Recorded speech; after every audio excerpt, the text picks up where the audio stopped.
Bem.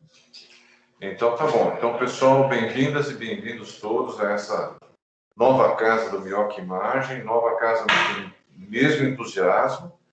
E quero dar os parabéns aí para a doutora Edileide, que tem batalhado tanto para que essa reunião fique cada vez melhor e agora conseguiu. Esse é o primeiro passo, novos passos ambiciosos e grandiosos virão no futuro, bem próximo. Então, Edileide, está com você.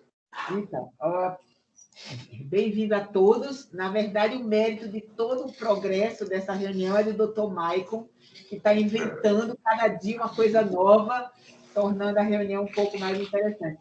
Queria lembrar a todos que essa vai ser a nossa última reunião aqui tem que ser no nosso auditório. A próxima reunião já vai ser no nosso auditório A, com a qualidade de imagem bem melhor, né? E a gente vai ter, então, o pessoal da audiovisual nos ajudando o tempo inteiro. Então, eu acho que vai ficar bem mais bacana. Muito bem, então hoje nós vamos ter então, um caso clínico escolhido pelo Dr. Ibrahim e vamos ter o Dr. Patrick, que vai nos apresentar o caso, e o Dr. Rafael, que vai fazer um resumo, comentar sobre o caso. Então, eu já peço para o Dr. Patrick começar a sua apresentação. Por favor, Dr. Patrick. Então, meu nome é Patrick, sou R1 de Clínica Médica do Hospital Heliópolis. Vamos dar início à apresentação do caso. Todos estão vendo a imagem? Não. Não estão vendo? Mas o meu problema é que eu não tenho o aplicativo do Teams no computador. Eu só tenho o... Eu vou ter que sair e entrar de novo. Espera aí que eu saio, entre de novo e aparece. Tá?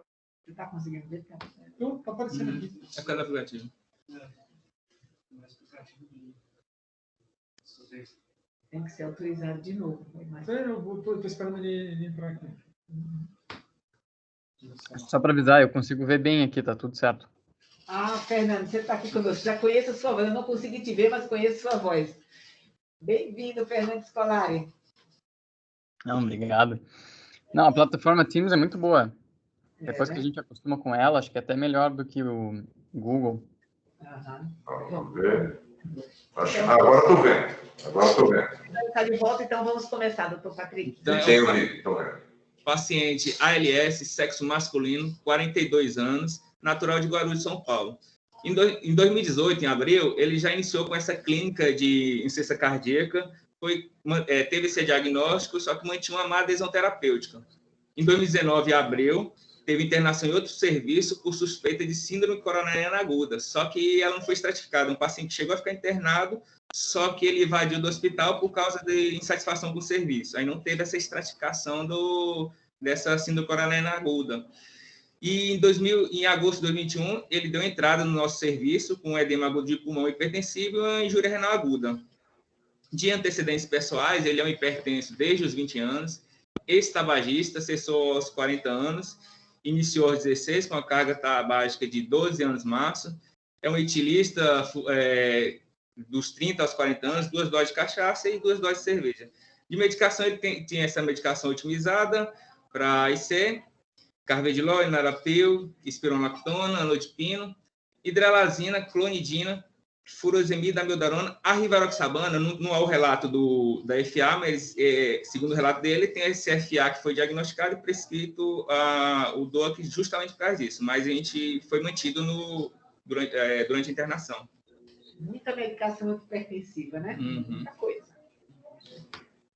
No exame físico de admissão, no dia 2 de agosto, ele estava em mau estado geral, taquipneico, bastante agitado, chegou sentado na cadeira de rodas, mas muito agitado, cianótico desaturando, tinha bastante crépito nos 2 terços bilaterais, taquipneico, 40, uso de musculatura acessória, tinha um sopro sistólico em foco mitral, taquicárdico, hipertenso e um edema de membro inferior.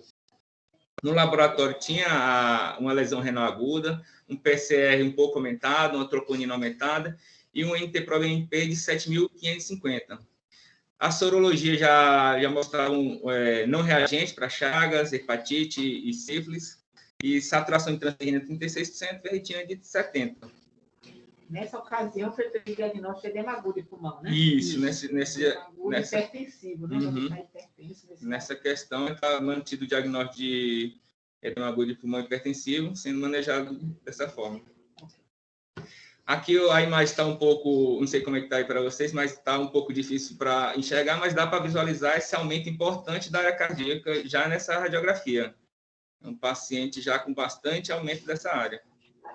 E uma aorta grande também, né? Uma aorta grande. Diferencia os hipertensos dos miocardiopatas, que os miocardiopatas costumam ter uma aorta pequenininha, né? Pelo baixo débito crônico. E ele tem uma aorta, uma crosta da aorta bem aumentada. Este eletro, ele não é do momento da internação, é um eletro mais para, que é dele, foi em 2019, para casar com a nossa análise do caso. É um eletro que já mostra aí um padrão estranho, um bloqueio de primeiro grau, bloqueio atrioventricular de primeiro grau, e uma ODR bastante profusa nas derivações ali, V5, V6, AVL. Uma sobrecarga esquerda também. Isso. Ele tem esses dois ecos, 2019 e 2021. Achei interessante para a gente comparar tanto para já de 2019 como a evolução para 2021. Um átrio esquerdo bastante aumentado, indexado de 64 em 2019 e 2021, 89. Septo já bastante aumentado, uma hipertrofia simétrica do ventrículo. Um volume diastólico de 85 em 2019 e 92 em 2021. Um índice de massa bastante elevado, 754, e uma fração que já é reduzida, que piora no decorrer do tempo. O doutor Tito está aqui conosco para comentar o eco. Agora são vocês que sabem, eu não sei. Doutor Michael. Michael está aí conosco, doutor Tito? Parece que não. Então, acho que eu pediria aqui para o doutor Michael comentar esse eco. Por favor, doutor Michael, comente. O que achou do diagnóstico até agora? Não, me chamou bastante atenção que o eco condiz com o eletrocardiograma. Condiz também com aquele raio-x, né? Gritantemente aí a hipertrofia, que é simétrica, e o tamanho do VR. O índice de massa é realmente bastante aumentado, a fração de ejeção reduzida. Segue evolutivamente dentro do esperado. Em 2019 não parecia estar tão descompensado, mas desta vez ele chegou em franco edema agudo de pulmão. Insuficiência mitral descrita aí como provavelmente secundária, não a lesão primária. O que a gente nos faz preocupar com realmente a evolução de um IC bastante grave, bastante dilatado. O interessante é que a gente vê aquilo que a gente já tinha visto no raio-x, que é uma dilatação de aorta, né? Então, a gente tem uma aorta de 40 milímetros em 2019, que cresceu mais em 2021, né? Sugerindo mais ainda hipertensão arterial, né? E um VE, mas um VE muito dilatado, né? 85 passou para 92. E o que chama, se você está vendo tudo correto para hipertensão, a não ser a magnitude da hipertrofia, né? Uma espessura de 20 milímetros de septo e parede posterior, não está muito longe do que a gente esperava num paciente hipertenso, apesar de todos os comemorativos de hipertensão que esse paciente tem. Você quer comentar, Scolari? Opa. Não, de fato, realmente chama atenção, né? Muito dilatado, assim.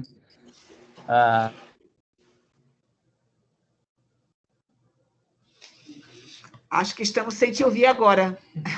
Eu acho que ele congelou, porque ele está parado lá na mesma posição. Uhum. É o frio lá do sul, ele está de Porto Alegre. Congelou. A gente vê assim, opa, voltou. Voltou. A gente ficou sem Lembraria uma hipertrófica em fase dilatada se as estruturas não fossem tão simétricas, né? Assim, se fosse só um septo maior, assim, lembraria, né? Agora, com essa parede posterior também hipertrofiada. Agora, de novo, entra na... Acho que, com certeza, tem, né, a questão de uma cardiopatia hipertensiva como diagnóstico diferencial, mas a gente também tem, às vezes, outras hipertrofias maciças secundárias a doenças genéticas, né? Que pode ter hipertrofia concêntrica e fazer uns VEs bem pequenininhos, né? Mas geralmente eles não dilatam, pelo menos minha experiência tem visto eles ficarem bem restritos, assim, em termos de volume sistólico e sem dilatação, né? Uhum. Mas eu acho que eu também iria pelo lado da cardiopatia hipertensiva até que alguém prove o contrário, por enquanto, né?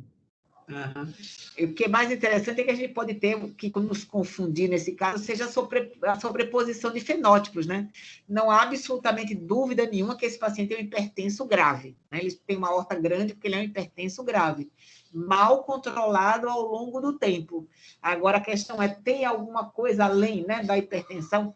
Porque, teoricamente, a gente vê que os hipertensos não ultrapassam 13, 14 milímetros de espessura.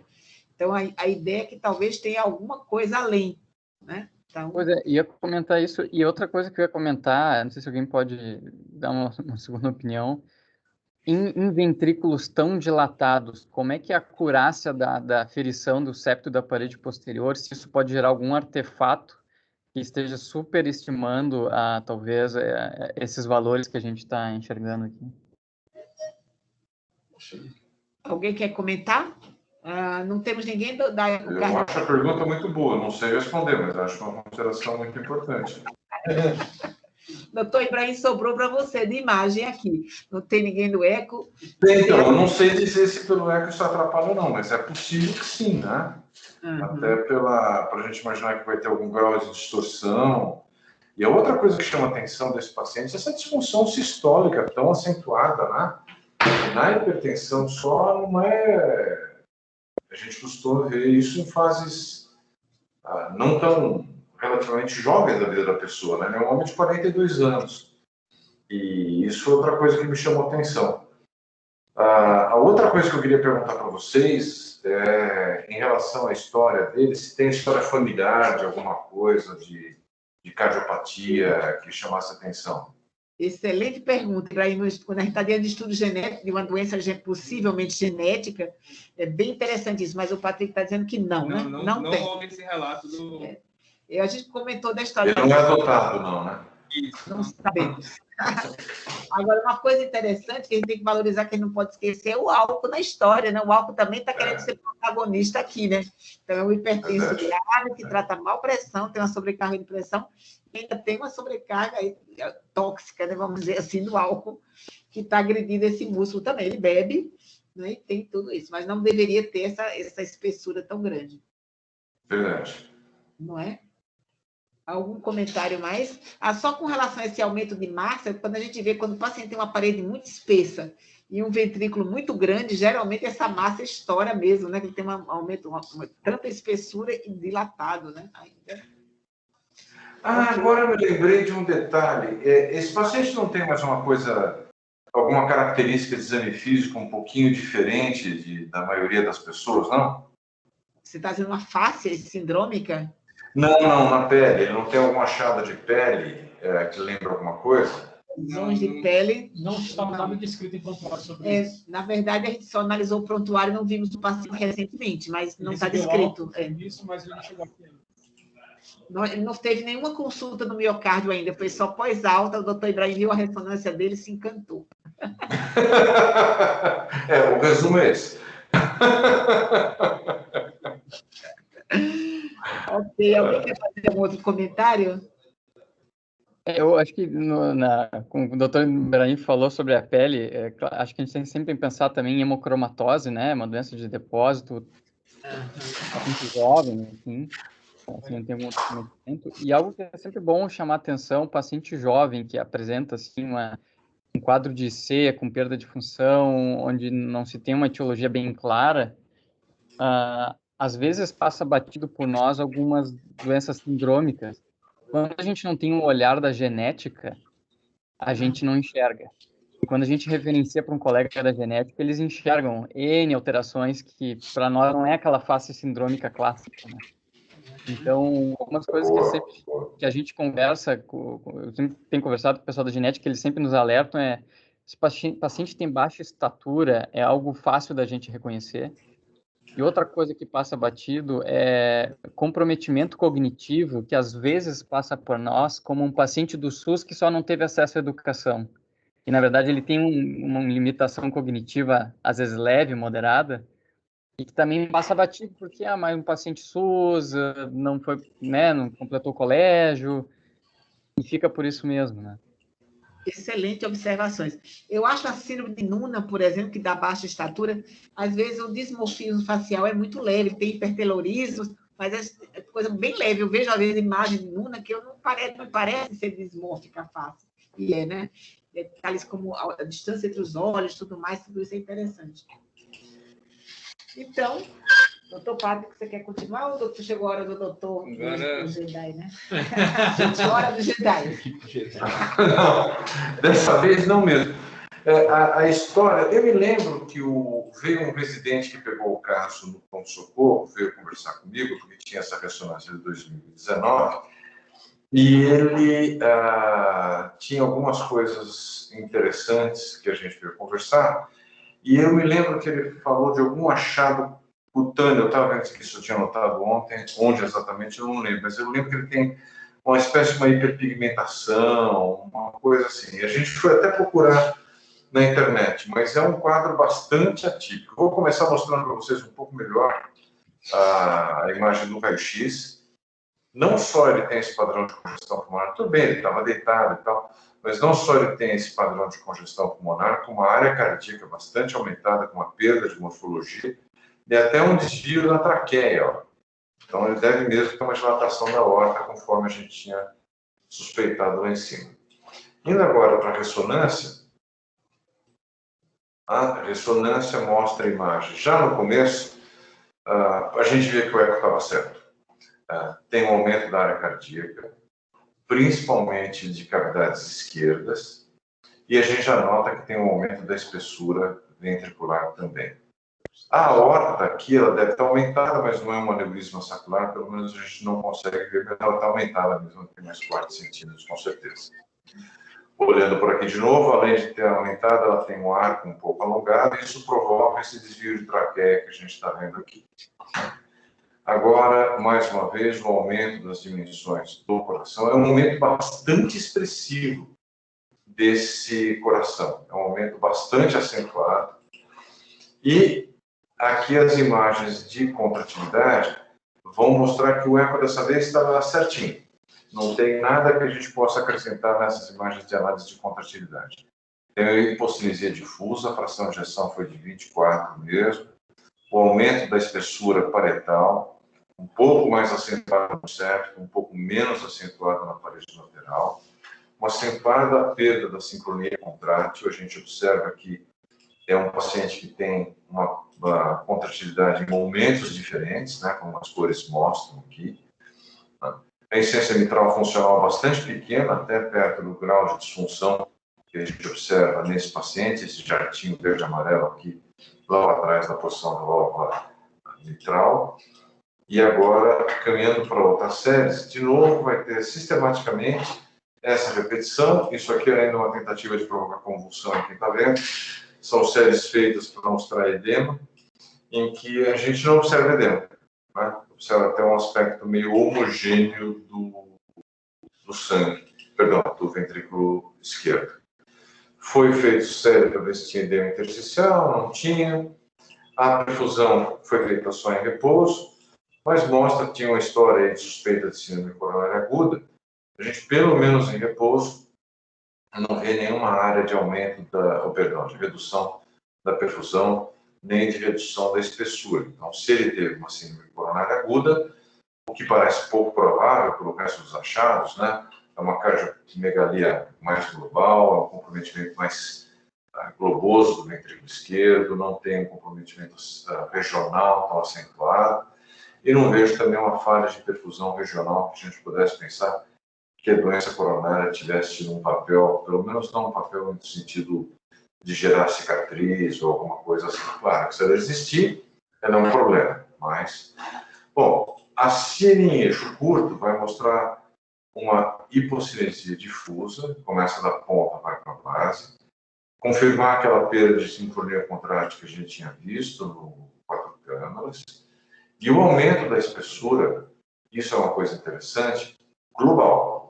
Ele pega desde a ponta até a base, vai pegar septo, parede lateral alta, parede lateral e também parede inferior. E aí, de novo, assim, é possível que seja pela hipertensão? Possível é. Mas a gente passa a acreditar que tem alguma coisa a mais. O Scolari, por exemplo, lembrou muito bem da hemocromatose. Infelizmente, quando foi feita a ressonância, não se pensou nisso, então não foram feitas aquelas séries para quantificar o ferro que tem no miocárdio. Mas é uma possibilidade que cursaria com o aumento da espessura, No caso aqui a gente conseguiu 18 nesse ponto, aqui na parede inferior vai dar mais ou menos a mesma coisa, 17. Mas era uma possibilidade boa para explicar o que a gente está encontrando aqui. Os 20 do eco foram encontrados um pouquinho mais para frente. Bom, Ibrahim, a gente fez ressonância depois de fazer a saturação de transferrina, e o dele deu bem abaixo de 50%, então já descarta a hemocromatose. Tá, legal. Nesse caso aqui, a gente não, quem fez não pensou, então não fez a quantificação de ferro. E aí vem a série de realce tardio, e aí que eu fiquei confuso, porque o padrão de realce desse paciente é absolutamente diferente de qualquer coisa que eu esperava. Existe a área de aumento do realce, existe a área de realce, na verdade, no mesocárdio da parede lateral alta, no epicárdio da parede inferolateral, e conforme eu vou caminhando mais para a base, existem alguns pontos a mais de cálcio, um padrão não isquêmico, é a única coisa que eu consigo definir. Aqui vejam esse sinal típico de sobrecarga de volume, quando aquele ventrículo já vai reduzindo, e aqui aquela sobrecarga em faixa. Isso aqui lembra um pouco, esta imagem lembra um pouco o realce das cardiomiopatia hipertróficas. Esta imagem. No conjunto dos achados, não tanto. Aqui, por exemplo, eu já vejo realce no mesocárdio do septo. Para quem não está muito acostumado com ressonância, por que mesocárdio? Porque aqui eu tenho um pedacinho do subendocárdio, ó, escuro. Aqui eu tenho um pedaço do subepicárdio escuro. E essa área aqui do meio, né, então, se aqui está escuro no endocárdio, está escuro no epicárdio, o mesocárdio está claro, a gente vê essa faixa bastante difusa de realce. Isso a gente até pode encontrar em hipertróficas. Agora, esse realce de parede lateral, não. Olha o realce de parede lateral, o realce mesocárdico também, que compromete bastante extensa, em outras porções ele chega a ser endocárdico, mas aqui ele tem um realce mesocárdico em faixa, e isso não é um achado da cardiomiopatia hipertrófica. Quando chega mais para a ponta, aí vira uma coisa mais confusa, porque ele chega a ser um realce mesocárdico que pega toda a circunferência do coração. Então, existe realce extenso, compatível com a destruição muscular que a gente vê e com a perda de fração de ejeção que esse rapaz teve, mas, ao mesmo tempo, é um padrão inespecífico, sim. Ele não tem algumas coisas que lembram a cardiomiopatia hipertrófica, tem outras coisas que lembram a amiloidose, como o fato de ser difuso, mas notem nesse eixo 4 camas, mais uma vez, que o realce, a maior parte dele é mesocárdio, que é uma coisa pouco vista nessas cardiopatias outras que nós estamos considerando. Nesse caso aqui, ele tem um realce mesocárdico de septo e um realce de parede lateral, que até lembra um pouco, né, aquilo que a gente vê em doença de Fabry, que a gente vê esse tipo de realce meso e epicárdico de parede lateral, um pouco mais interessando a parede distal. Mas eu acredito que seja alguma coisa diferente, não é a característica típica do Fabry, não é a característica típica da cardiomiopatia hipertrófica. Esse é um paciente que nós vamos precisar avançar mais, em que a ressonância somou uma peça aí nesse quebra-cabeça, mas que ela não está dando todas as informações necessárias para a gente fechar esse diagnóstico. Na época que ele fez o exame, existia um derrame epicárdico pequeno e uma essência mitral também pequena, como a gente já comentou, mas notem que a hipocinesia é difusa, acompanhada de um aumento da espessura do miocárdio ventricular. Então, esses são os achados principais que a gente tem aqui. E tem mais algumas coisas que eu quero mostrar. Vamos dar uma olhada. Ele tem 42 anos. E esses achados que a gente está vendo aqui. Já tem uma essênciazinha ótica, mas isso é a única coisa que bate com aquilo que a gente costuma ver em pacientes hipertensos.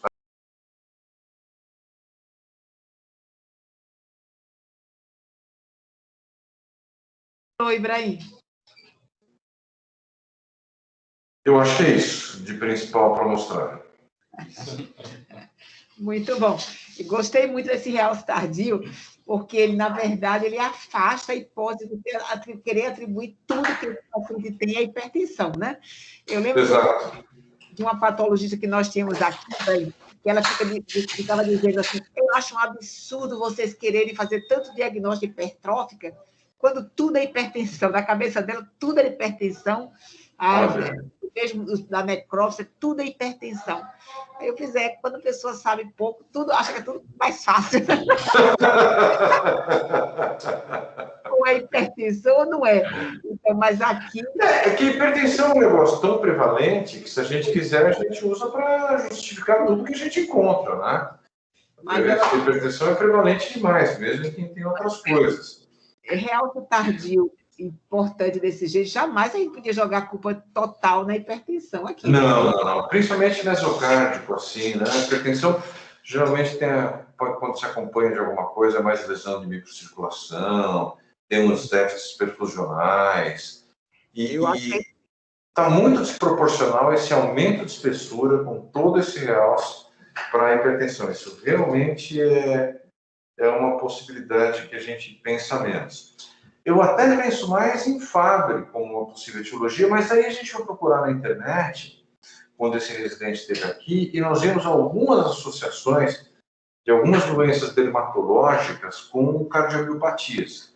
Então, nós estamos achando que pode ser uma coisa um pouco diferente nesse caso. Por isso que eu propus para a gente discutir, porque realmente é um caso que eu não consegui bater o martelo.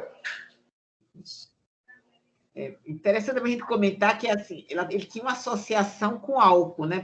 Um hipertenso que bebe, mas o álcool também não costuma dar realce tardio. Então, o realce tardio, pelo contrário.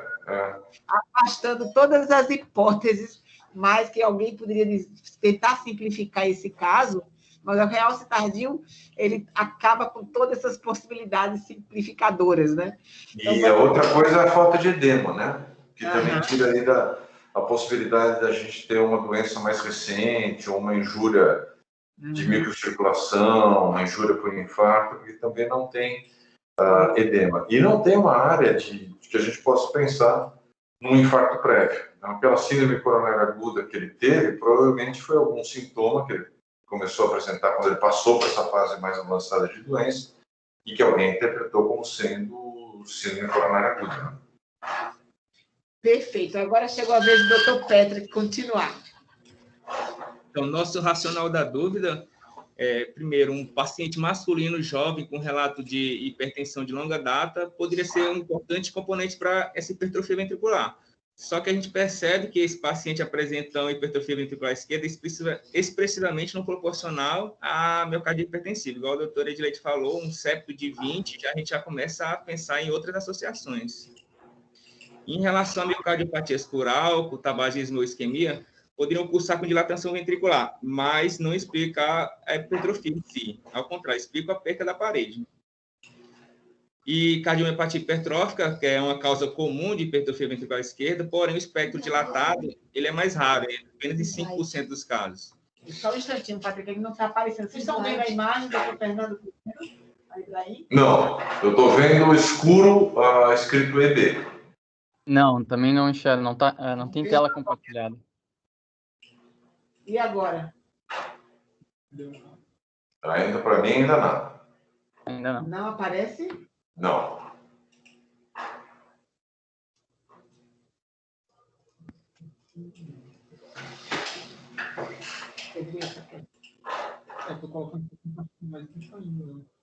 A gente está fazendo tudo direitinho, mas não aparece. Não sei o que está acontecendo. Você interrompeu o seu compartilhamento, Ibrahim? Interrompi. Vamos tentar tudo de novo, Mike. Abrir bandeja.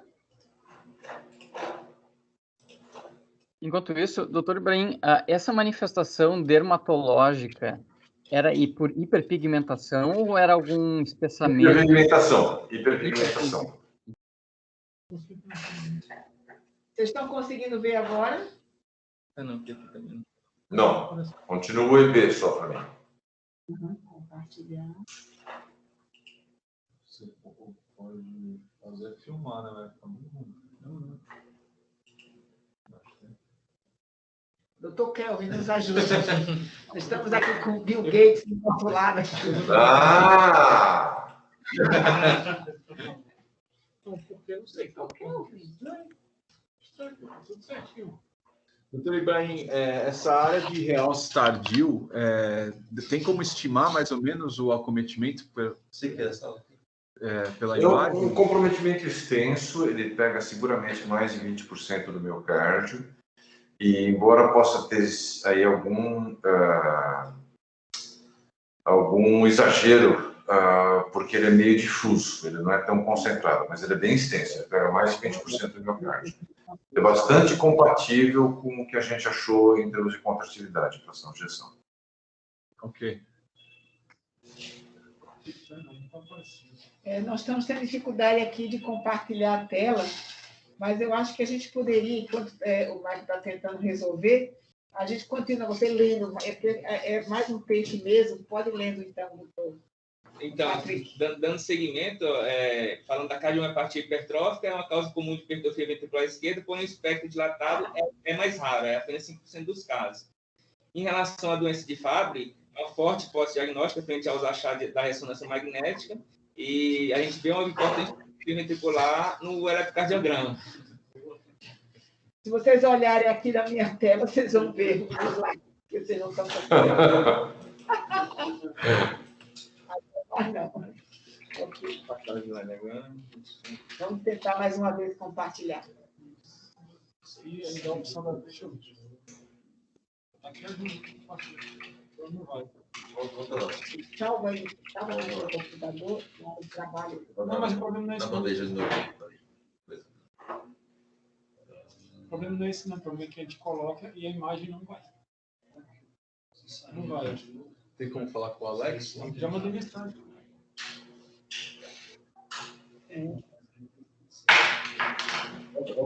Bota aí, tá? Aí. Isso. Aperta no PowerPoint. Aí. Isso aí. Parece que foi agora. Agora parece que conseguimos. O doutor quer o Bill Gates. Precisou o Bill Gates resolver o problema. Vamos então continuar. Chamaram reforços. Chamaram reforços. Ok, então vamos lá. Então, eu havia comentado dessas 4 situações que lembra a gente em alguns aspectos do que foi relatado do caso e da imagem analisada. Mas cabe a gente investigar melhor porque faltam alguns pontos em relação a essa etiologia. Em relação à conclusão, esse paciente recebeu alta aqui do nosso serviço no dia 9/8, foi encaminhado ao serviço de hipertensão, justamente porque é um paciente de hipertensão de difícil controle, vários medicamentos antihipertensivos, e mesmo assim mantém essa hipertensão, e foi encaminhado ao ambulatório do miocárdio também, para a investigação dessa etiologia. Teve o retorno precoce ao pronto-socorro para avaliação da função renal, e as medicações que ele vinha fazendo uso foram todas mantidas, incluindo o anticoagulante, a rivaroxabana. E a dosagem enzimática da alfa-galactosidase veio 7,2, o que a gente acaba excluindo a doença de Fabry. O valor normal é acima de 2,1, né? Então, está bem elevado, e nesse valor tão alto assim, realmente descarta. Então, quando se tem a deficiência dela, você tem a atividade enzimática baixa, né? Tá. Elevada. Então, Fabry não é de jeito nenhum. Apesar daquele... Bom, ótimo, eu fico feliz, porque não era o padrão de Gauss que eu estaria esperando mesmo. Dá para pensar em como? Muito boa pergunta. O doutor Kelly perguntou aqui da deficiência da alfa-glicosidase, né? Que é a doença de Pompe. Geralmente, estão fazendo Fabry, desse paciente fizeram os 2. Então, também deu normal, então ele não tem. Poderia ser um Pompe parcial, né?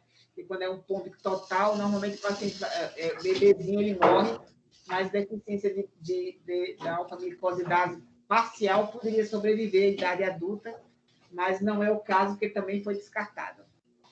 Agora o doutor Rafael vai fazer um resumozinho sobre hipertrófica que evolui para dilatação. Os 5% dos casos, por favor, doutor Rafael. Então, meu nome é Rafael, sou R1 aqui do Dante, de cardio. Comentar um pouco sobre a fase tardia da miocardiopatia hipertrófica, que ficou como uma possível hipótese para justificar a etiologia do nosso caso.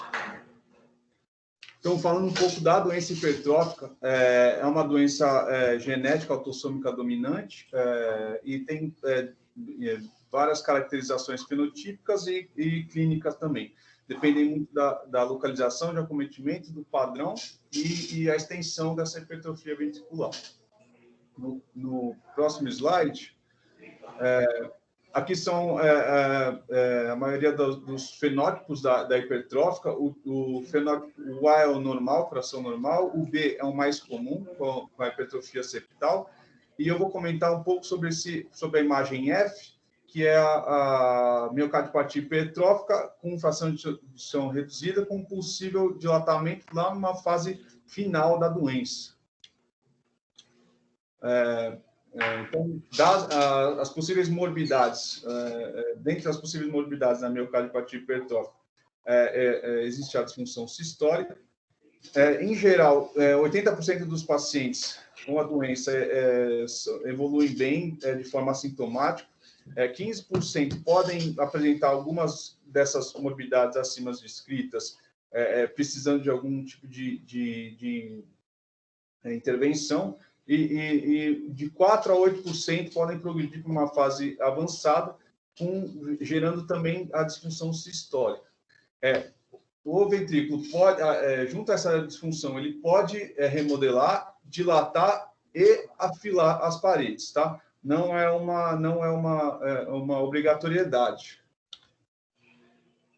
Esse afilamento da parede ventricular, ele é secundário a um processo de fibrose miocárdica. Então, isso foi mostrado em estudos histopatológicos, estudos com imagem e ressonância de corações de pacientes que necessitaram de transplante. Eles analisaram a PES e viram a quantidade de fibrose nesse miocárdio afilado. Um estudo forte, publicado no Circulation italiano, viu que era uma média de fibrose um pouco maior do que 1/3 da massa do miocárdio. Então, a fisiopatologia da fibrose é uma possível explicação. É uma doença arterial coronariana associada a alterações funcionais desse ventrículo hipertrofiado, gerando isquemias progressivas, morte celular e troca por fibrose, que pode afilar a parede e aumentar a cavidade, gerando remodelamento ventricular e por fim, a disfunção sistólica. Tá? Que pode, um prognóstico super reservado, pode levar a uma refrataridade à insuficiência cardíaca. Essa entidade já foi denominada como o estágio final da miocardiopatia hipertrófica, do inglês burnout out, mas hoje está sendo melhor descrita como cardiomiopatia hipertrófica com disfunção sistólica do ventrículo esquerdo. Mortalidade chega a aumentar a 10 vezes mais do que comparado com pacientes apenas com a fração de ejeção, com a cardiopatia hipertrófica, com a fração de ejeção preservada. A mortalidade vai para um pouco mais de 2% ao ano. Em literatura, a gente encontra que um exame que pode auxiliar de forma independente, predizer de forma independente a piora clínica e morte é o PET-CT quantitativo e também os estudos eles orientam quando esse paciente já começa a perder fração de ejeção, ou um real estadio mais importante na ressonância, seguidos mais de perto, devido ao risco de perda para a disfunção ventricular. A clínica típica dos pacientes é uma clínica de IC, e o tratamento preconizado é o tratamento que a gente faz para IC com fração de ejeção reduzida, e ele precisa ser mais precoce possível e mais agressivo, incluindo medidas invasivas, como a ressincronização cardíaca quando indicado, ou até mesmo o transplante cardíaco. Em média, mesmo com ressincronizador, você só consegue controlar 50% desses pacientes em classe funcional 1 e 2, o outro 50% evolui para IC refratária, como importante da mortalidade e necessidade do transplante. Outro ponto a se levar em consideração, teve um coorte que foi publicado na American College em 2020, foi um coorte importante, com 2.600 pacientes, seguidos por em torno de 5 anos, por 17 anos, que avaliou o implante do CDI e ele reduziu mortalidade nesses pacientes com a disfunção ventricular. Então, ele sugere a pensar em colocar o CDI nesses pacientes como profilaxia primária, de morte súbita, e principalmente pacientes que estão aguardando o transplante cardíaco. É isso. Super bem resumido, doutor Rafael. Queria comentar que essa indicação de CDI para hipertrófica que evolui para disfunção foi incorporada agora na última diretriz americana, né, que saiu no final do ano passado, indicando, então, como classe 1, né, basta ter uma disfunção ventricular, ele indica, contrariando que não, já que não tem esse fator na diretriz europeia, né? Então, a americana incluiu, mas esse fator como um grande fator de risco para a morte súbita, né? Mas eu gostaria de voltar à questão do diagnóstico desse paciente, né? Então, eu acho muito interessante, porque a gente, talvez até esses pacientes todos que evoluem para disfunção, tenham uma etiologia genética diferente. Lembrando da doença de Danon, né, quase a totalidade desses pacientes todos que dão um quadro típico de hipertrófica, eles evoluem para disfunção sistólica também. Será que a gente não está diante de um paciente com a mutação dessa, do LAMP2? Claro que se a gente não fizer o estudo genético, a gente não vai saber, né? Então, todo esse conhecimento é pré-era genética, né? Então, agora a gente pode mudar tudo que a gente conhece até agora. A gente só sabe isso, que é uma hipertrófica que evolui para disfunção, do nosso modo de vista, mas pode ter uma mutação específica para esses pacientes, né? Então, queria voltar a comentar o diagnóstico. Todo mundo está satisfeito com hipertrófica que evolui para disfunção? Doutor Fernando Scolari, o que você acha? Bom, sobre Danon, eu acho ele um pouco velho para Danon, assim, as coortes eles mostram evolução para disfunção sistólica e morte, assim, entre a segunda e terceira década de vida, né, e geralmente tem ainda comprometimento cognitivo e fraqueza muscular proximal. Uma coisa que eu estava pensando aqui sobre a manifestação dermatológica, esclerose sistêmica pode fazer uma hipertrofia mais ou menos nesse padrão, só que um envolvimento cardíaco mais isolado, sem outros envolvimentos claros, não é tão comum, né? O que eu já acompanhei de pacientes, eles eram bem fenotipicamente acometidos assim por esclerose sistêmica, e o coração acabava sendo um dos acometimentos já numa fase avançada da doença. Mas doenças nesse espectro, assim, que nem sempre, né, as doenças reumatológicas nem sempre são preto no branco, né?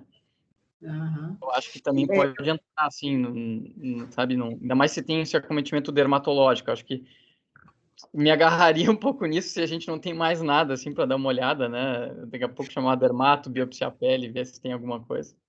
E certamente botaria o CDI nele, não só pela disfunção sistólica, mas muita fibrose, né? Eu tenho poucos pacientes com esclerose sistêmica, mas nenhum deles tem HVE, tem aumento de espessura, não. Tem muita fibrose e disfunção sistólica.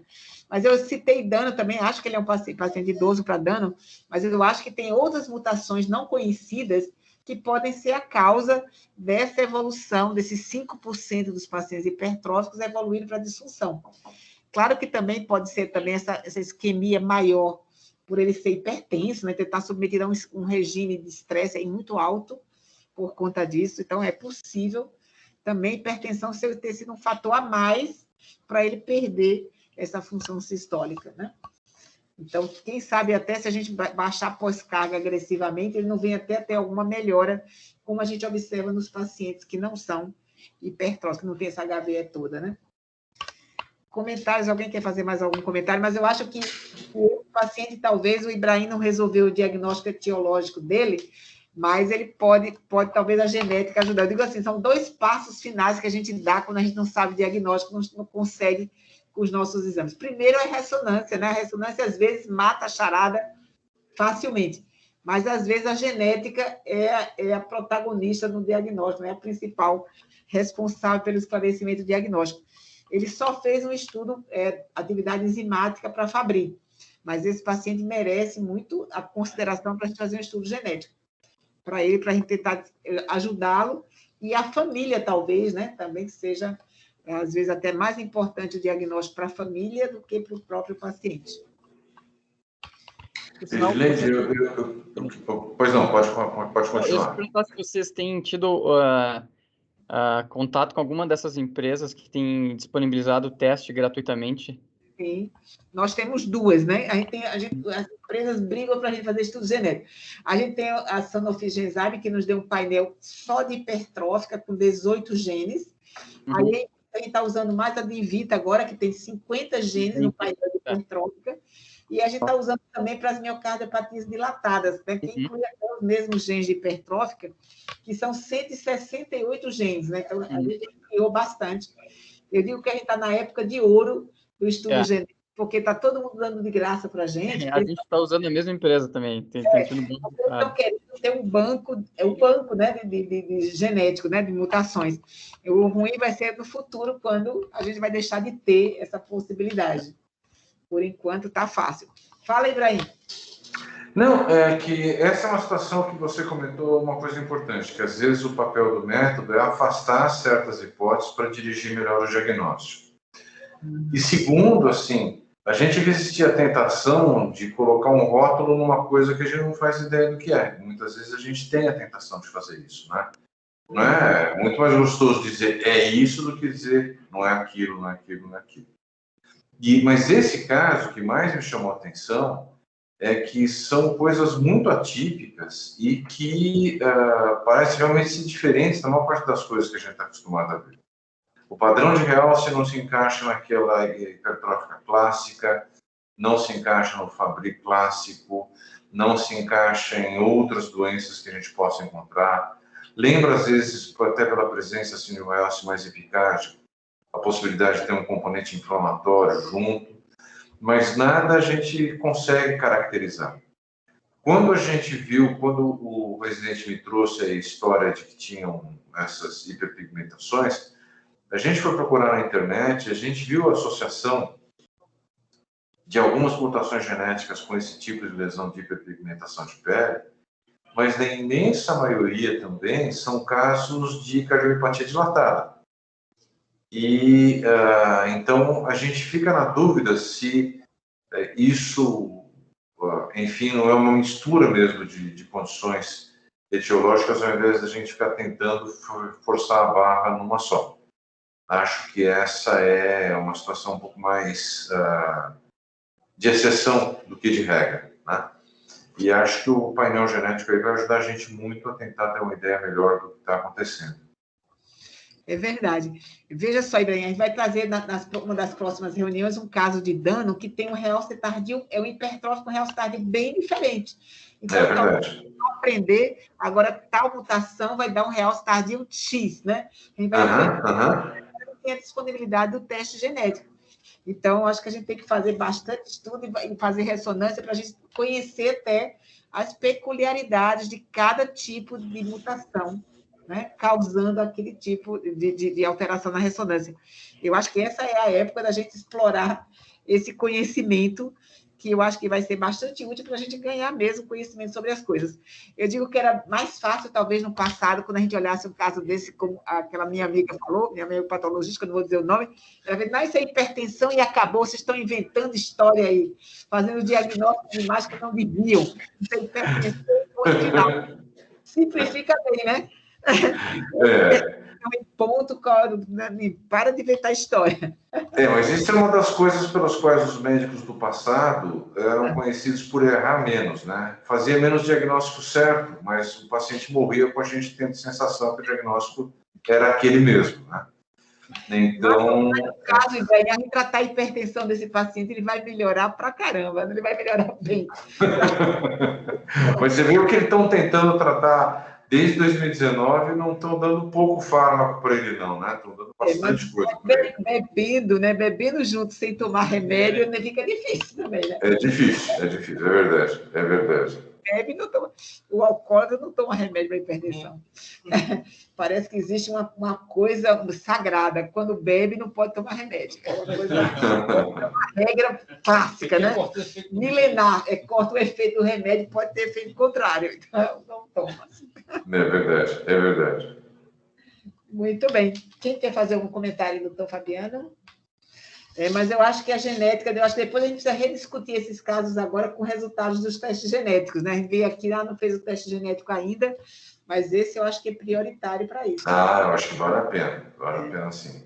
Só comentando que na semana passada a gente teve o resultado de um estudo genético de um paciente com diagnóstico também bastante complexo, alguns pensando em amiloidose, outros pensando em hipertrófica, e chegou o estudo genético, era uma mutação no gene da filamina. Olha, interessante, e é uma indicação de CDI para esse tipo de paciente, porque eles têm um risco muito alto de morte súbita. Já tinham morrido 3 de morte súbita na mesma família. Às vezes, nossa, de repente a gente já está aqui entrando na era mesmo do estudo genético, com mudança no quadro, na evolução do paciente, do tratamento, né? Quando a gente faz o diagnóstico. Então, acho que é bem bacana. Para terminar da minha parte, o Paulo, que eu acho que está vendo a reunião também, achou hoje um outro caso que nós vamos encaminhar aí para a potencial reunião do Mioca Imagem. Que o Paulo ele me mostrou, um caso bem bacana mesmo. Isso, esse aí. Ok, pessoal. Se ele quiser, ele pode colocar... Doutor Ibrahim, o próximo caso é nosso aqui. Ô, Fernando, se você tiver algum caso interessante, Fernando, pode cadastrar nesse QR Code aqui, que a gente né? E aí todo mundo pode compartilhar, não somos só nós, né? Dessa vez foi Ibrahim, sempre somos nós aqui no Miocárdio, mas a gente queria abrir para todo mundo ter um caso interessante e discutir. Ou mostrar. Não, pode deixar. Como eu estou fora ainda do país, eu acho que assim que eu voltar, eu devo voltar em julho. Você está onde? Eu estou em Toronto. Em Toronto, nossa. Está muito calor aí. Por isso que ele congelou. Que verão Michuruca aqui, viu? É mesmo? 4, 25 graus, umas 2 semanas já está esfriando de novo. Tá. E eu achando que você tinha congelado, porque estava em Porto Alegre, mas não, né? Não. Mas eu termino aqui na metade do ano que vem. Uhum. E aí, certamente, vou poder compartilhar alguns casos aí. Bacana. Pode ser. Podemos encerrar, doutor Ibrahim. A palavra é sua. Muito bom. Então, na primeira reunião da Casa Nova, eu acho que foi muito legal a gente poder começar essa reunião que vai ficar gravada e as coisas que a gente vai dizer vão ficar aí para a posteridade. Acho que é mais uma ação muito legal de educação médica que a Edileide vai capitaneando aí. Acho que todos nós vamos ganhar com isso. Mais uma vez, parabéns ao pessoal que preparou o caso e a revisão. Sei que foi feito em pouco tempo, então isso aumenta o mérito de vocês, ficou muito bom. E vamos esperar o follow-up do caso. Só corrigindo, doutor Ibrahim, não sou eu que estou capitaneando. O protagonista principal, o protagonista é ele. Sem a ressonância, essa reunião não aconteceria. Então, mas eu acho bem bacana, sempre ter um arquivo de casos, né? Depois que precisar de ter um arquivo, eu vou até já usar o nosso arquivo, uma apresentação que eu vou fazer recentemente, já vou usar um artigo, um dos casos apresentados aqui na reunião.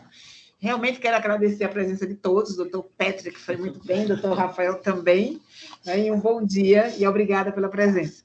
Valeu, pessoal. Tchau. Tchau. Tchau. Tchau. Obrigada, Fernando. Imagina.